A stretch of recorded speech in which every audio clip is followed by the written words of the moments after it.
हम सब जानते हैं भारत में राम के बगैर कोई काम नहीं होता।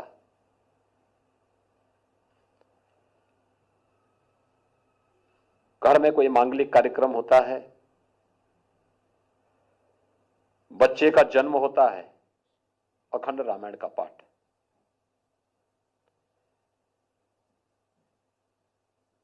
कोई शुभ कार्य होता है, राम नाम संकीर्तन। जगते हैं राम, सोते हैं राम, चलते हैं तो राम, भोजन करते हैं तो राम, और अंतिम यात्रा भी निकलती है तो राम। यानी भारतीय जीवन पद्धति में राम के बगैर कोई काम नहीं होता है। नमस्कार दोस्तों, आप देख रहे हैं महानगर समाचार। मैं हूं अशोक निगम। आइए देखते हैं आज की ताजा खबर। अयोध्या क्यों है?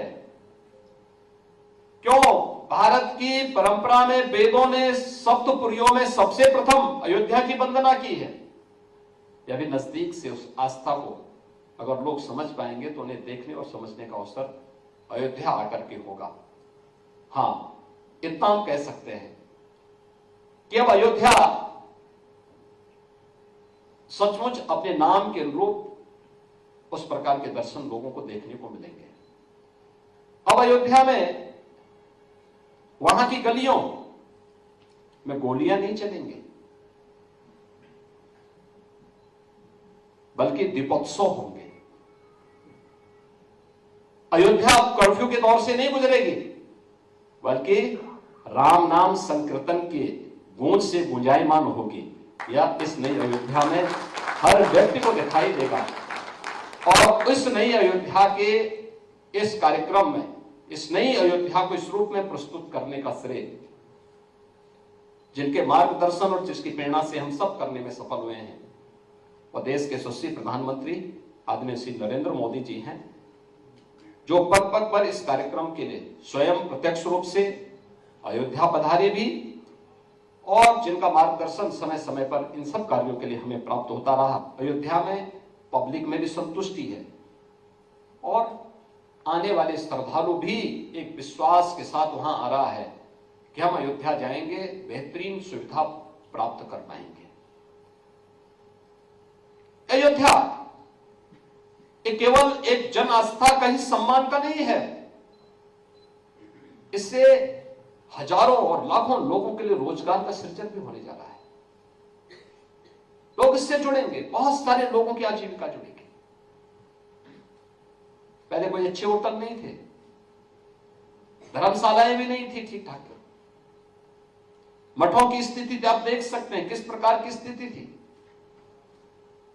एक एक करके हर व्यक्ति अब उन कार्यों में रुचि ले रहा है। पूज्य धर्माचार्य भी रुचि ले रहे हैं, सहयोग करने वाले लोग भी रुचि ले रहे हैं, सरकारें भी रुचि ले रही हैं, और हर स्तर पर उन पर रुचि लेकर के उनके पुनरुद्धार का कार्य भी हो रहा है। लोग स्वच्छता के बारे में आग्रही हुए हैं।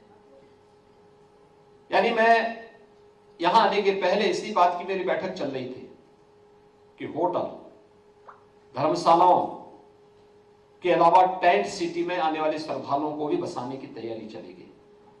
लेकिन क्या होम स्टे के लिए भी हमने कुछ किया? यानी आश्चर्य करेंगे, 1000 लोगों ने अब तक आवेदन किया है कि हम होम स्टे के लिए तैयार हैं और हमारे यहां इस प्रकार की सुविधाएं हम देंगे। आप सोचिए, होम स्टे अयोध्या जैसी सिटी में लोग तैयार हो रहे हैं, और होम स्टे के कार्यक्रम के साथ जुड़ करके अतिथि देवो भव का भी और साथ साथ स्वयं की आजीविका को इसके साथ जोड़ने का कार्य कर रहे हैं। यानी अतिथि को ठहराने का भी, 24 घंटे रोकने का भी, और भोजन की भी शुद्ध व्यवस्था अपने घर में देने की भी, और कुल 1000-1000 रुपए से 1500 रुपए के बीच में इस प्रकार की सुविधा अयोध्या में मिल जाएगी किसी भी व्यक्ति को वहां जाने के लिए। यानी यह अयोध्या के अंदर यह सुविधा आज के दिन पर इतने लोगों को अब तक वहां के लिए सुविधा हम उपलब्ध करवा चुके हैं। इसमें और वृद्धि होनी है। क्योंकि अभी तो एक नई चीजें वहां पे चल रही है। अयोध्या के लिए सब नया था। अब नवनिर्माण के जिस दौर से अयोध्या आगे बढ़ी है, वह तो मैं जानता हूं दोनों प्रकार के लोग आएंगे। एक श्रद्धा भाव के साथ आएंगे, कुछ लोग नई अयोध्या को देखने के भाव से, पर्यटन की दृष्टि से आएंगे। हमें दोनों को ध्यान में रखकर के कार्य करना है। और मैं कह सकता हूं आज की इस अयोध्या में लोगों की श्रद्धा और विश्वास का भी सम्मान होगा। पर्यटकों को भी उनकी रुचि के अनुरूप वहां का इंफ्रास्ट्रक्चर भी मिलेगा और उस वहां की पौराणिक और ऐतिहासिक परंपरा को देखने, समझने और जानने का अवसर भी प्राप्त होगा।